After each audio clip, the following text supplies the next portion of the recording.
Assalamualaikum anak-anak. Selamat pagi. Bagaimana kabarnya hari ini?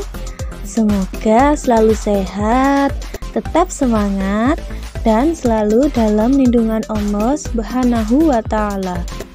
Nah, anak-anakku semua, kali ini kita akan belajar materi tentang karya mozaik.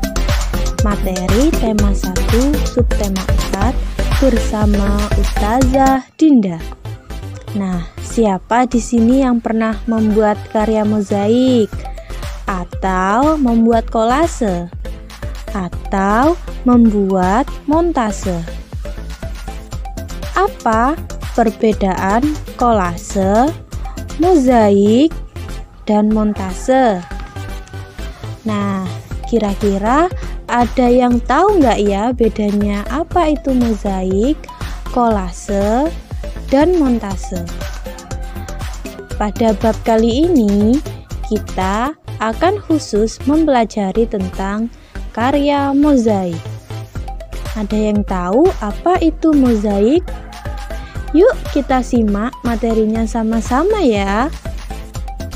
Mozaik adalah karya seni rupa teknik menempel yang berbentuk 2 atau 3 dimensi untuk menciptakan sebuah gambar dengan menyusun kepingan-kepingan kecil benda berwarna atau potongan-potongan benda dan ditempelkan pada bidang datar seperti kertas, kanvas, dinding dengan menggunakan perekat seperti lem.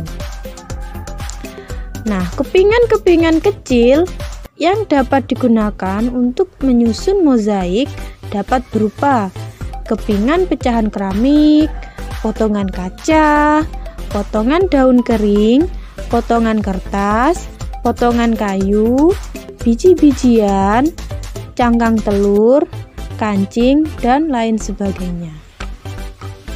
Fungsi dari mozaik yang pertama, mozaik dapat digunakan sebagai bahan dekorasi. Yang kedua, dengan membuat mozaik dapat membantu mengembangkan daya pikir, nilai estetik, dan kreativitas. Harus anak-anak ingat bahwa mozaik berbeda dengan kolase dan montase. Bedanya apa? Ada yang tahu?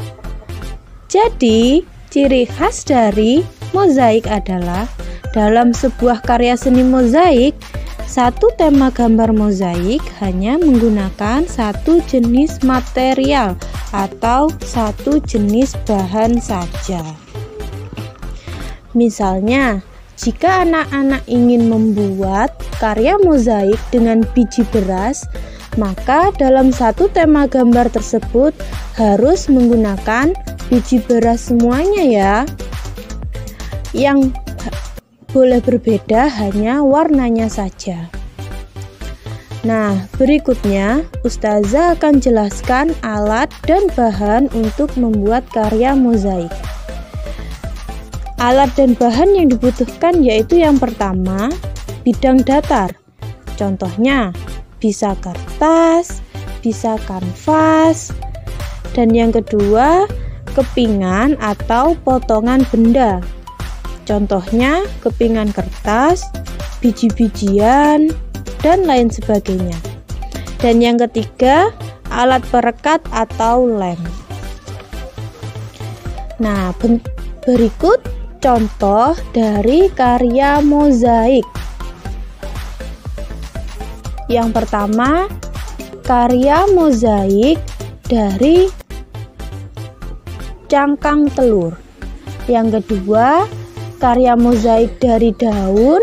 Dan yang ketiga, karya mozaik dari potongan keramik.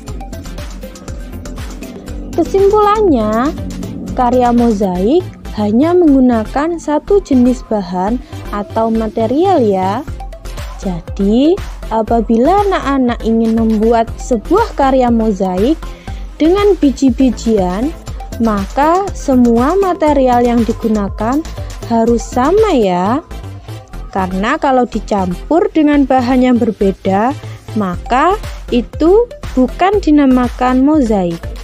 Karena harus selalu diingat, mozaik hanya menggunakan satu material saja. Nah, itu tadi anak-anak penjelasan dari Ustazah tentang karya mozaik. Semoga dapat bermanfaat dan dapat dipahami dengan baik. Semoga juga materi kali ini bisa membantu anak-anak dalam mengerjakan tugas di rumah ya. Sekian dari Ustazah. Wassalamualaikum warahmatullahi wabarakatuh.